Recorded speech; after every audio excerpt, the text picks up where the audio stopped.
Let's go now to the other big international story of the day, the hunt for Edward Snowden. At this hour, he's believed to be still holed up in the transit area of Moscow's airport.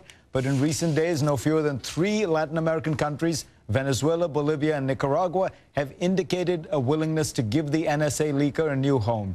Can the U.S. stop him? Let's bring back my panel of experts, Zbigniew Brzezinski, Richard Haass, and Bret Stephens. Zbig, I want to start with you. What do you make of this story? Because you had to deal with these kinds of things during the Cold War when you were National Security Advisor.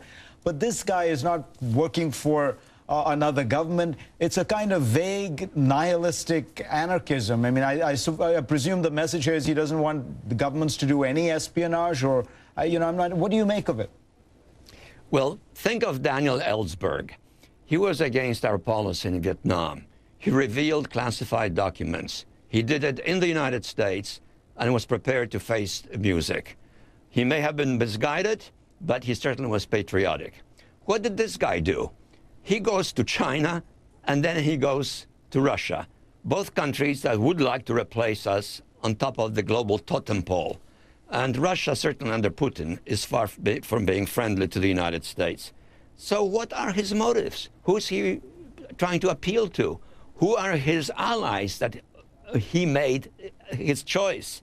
In other words, I am very skeptical about his motivations. Maybe he's psychologically mixed up, but he's certainly no friend of the United States objectively, and maybe even subjectively.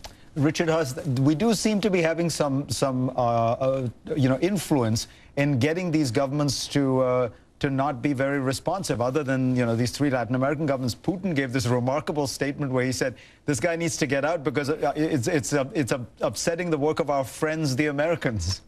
Yeah, and Machiavelli once said that you can tell somebody by the people he has around them. Well, this character, the countries that are potentially willing to take him are essentially outliers. And that tells you something. They're really outside. To the extent there even is an international community, they're not part of it. This has turned into a farce. But we should not forget, wrapped around this farce is a tragedy. This guy is not a whistleblower. He's a felon. He committed treason. And what he did will make Americans and others around the world less safe. So it might be fun at times to talk about him the way the media is.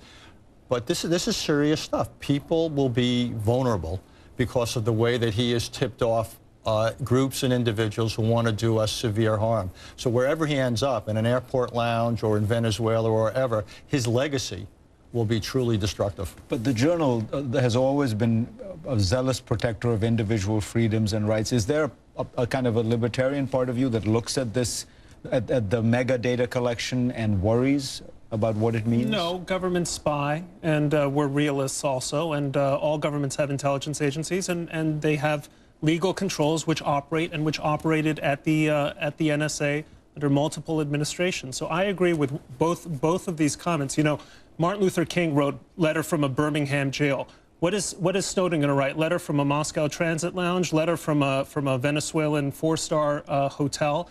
And this is not a guy who was willing to pay the price for the civil disobedience he thought he was committing. He's also not a whistleblower. He went into the NSA with the intention to reveal secrets. It's not like he got there and said, "Oh, geez, terrible things are happening. I need to reveal this to the public at large." One comment, though, which is, we're holding Snowden, we want to hold Snowden morally accountable. Someone needs to ask, how is it that after the Bradley Manning incident, you can still have a 29-year-old contractor, not even working for the government itself, essentially walking into the sanctum sanctorum of our American intelligence establishment and putting so much information on a zip drive, or I assume this is a large quantity of information.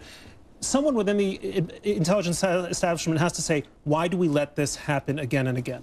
It's funny because people used to always say, we need to share more intelligence, government is too siloed, and now when you share intelligence, it turns out the Bradley Mannings of the world and the Edward Snowdens of the world end up with too much intelligence. There's probably some happy median. We got to go. Thank you, everyone. Up next.